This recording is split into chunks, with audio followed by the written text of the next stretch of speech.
ஒரு காலத்தில் என்ன இருந்துச்சுன்னா, ஒரு குழந்தை மெலிஞ்சு இருக்கு, ரொம்ப ஒல்லியாக இருக்குது அப்படின்னா அந்த கிராஃபை வச்சு பார்ப்பாங்க. பிறந்த உடனே 3 கிலோ இருக்கணும், ஒரு வயசு ஆகும்போது 9 கிலோ 10 கிலோ ஆகணும், 2 வயதில் 14 கிலோ வரணும், 3 வயதில் இப்படி ஒரு கிராஃப் இருக்கும். பீடியாட்ரிஷன்லாம் அந்த கிராஃப் வட்டியாக இருக்கான்னு பார்த்து குறையா இருக்குது, வெயிட்டை கூட்டுன்னு சொல்லுவாங்க.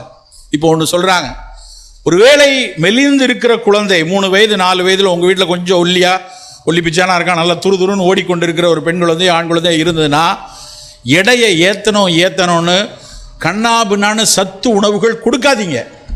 அதான் முதல் விஷயம். இது ரொம்ப மாற்று கருத்து.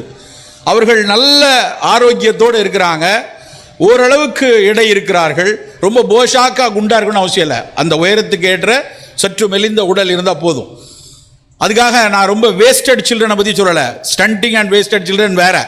ரொம்ப சவலையாக இருக்கிற எமாசியேட்டட் எலும்பு தோலுமாக இருக்கிற குழந்தைய விட ஏற்றி தான் ஆட்டணும்.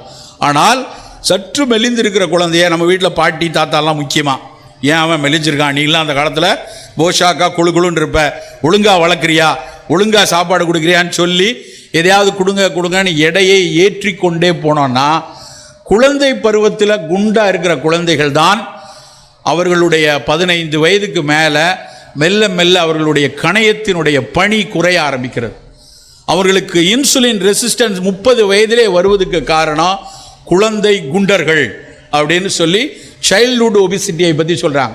நம்ம வீட்டில் ஒரு பிள்ளை குண்டா இருக்குன்னா அதை குண்டா இருக்குன்னு சொல்கிறதுக்கே தயக்கம் இருக்கும். கண்ணு போட்டாயா இப்படி குண்டா இருக்குன்னு சொல்லிட்டு, சின்ன பிள்ளை அப்படி தான் இருக்கும், அப்புறம் வளர சரியாயிராதா அப்படின்னு பல பேர் பேசி கொண்டிருப்பார். நல்லா புரிந்து கொள்ளுங்க, உங்கள் வீட்டில் குண்டா ஒரு குழந்தை இருந்ததுன்னா எப்படி ஏனும் அக்கறை எடுத்து அவர்களை மிகச்சரியான எடையோடு துருதுருவென விளையாடக்கூடிய ஒரு குழந்தை